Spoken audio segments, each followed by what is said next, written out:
Are action RPGs dead? That's what we're going to be talking about today. Now, for quite some time now, I've felt a lot of doom and gloom around action RPGs. What I'm referring to specifically are Diablo style games, Path of Exile style games, that kind of stuff. Of course, there are other action RPGs that I do like, but we're talking about these games in particular.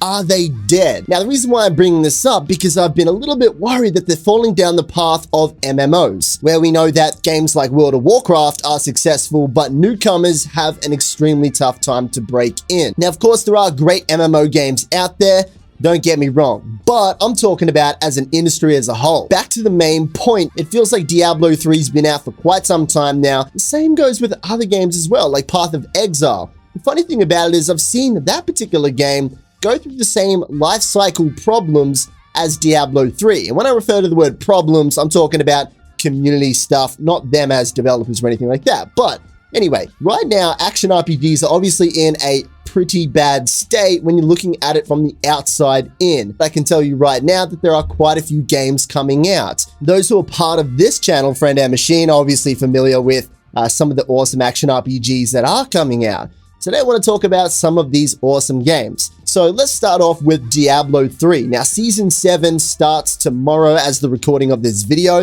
Hate to timestamp it, but it does. And of course, it's just another season. But as you know, BlizzCon is a massive event and we are all looking forward to it. Now, I want to talk about this before we go on to other action RPGs. Now, the reason why we're so hyped about it, let's just go over the facts that we already know. So last BlizzCon, we were expecting a game, didn't happen. This BlizzCon, we can naturally assume that this will happen. But we've also had community rumors.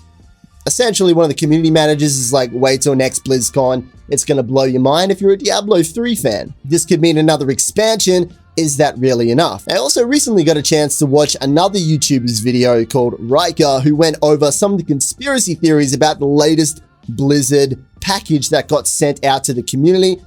It's all over Reddit, guys. Go and check it out if you want. Essentially, the dye that was included in the box is faulty, and it does lead to the date of BlizzCon and Diablo 4. It's some hectic stuff, but, you know, it's very lighthearted. Overall, I think Diablo 3 is going to be in a very good place in the future. It's looking more and more like a Diablo 4. I'm not going to lie, and that's just like way beyond what I want to believe, but it's looking more and more like it. Now, of course, we've got Lost Ark that's going into closed beta on August the 24th, I believe, but you can apply for it as of the 3rd, and we're going to get a whole heap of new information about that game too. What's crazy also is another action RPG called New Legend is taking lead with Lost Ark and bringing out their beta very soon as well. I really feel like the action RPG scene kind of went off the rails there. If you've ever turned on your phone and checked out game apps lately, but there's Titan Quest. Most recently, the newest game is Hit.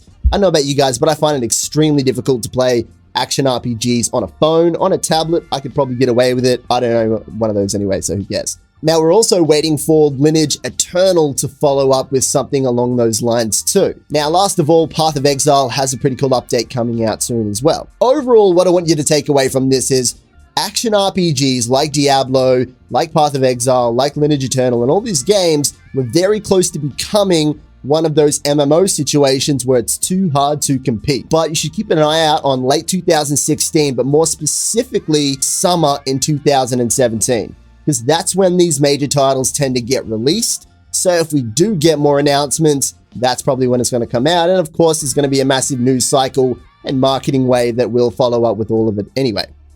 There you go, guys. My name is Elvis. Thanks for joining me as always. I hope you enjoyed the face cam thing. This is just a one-off. I don't know if I'll do it again, but I've got some more videos coming out very soon. Subscribe and all that good stuff. Yeah, catch you next time. See you guys.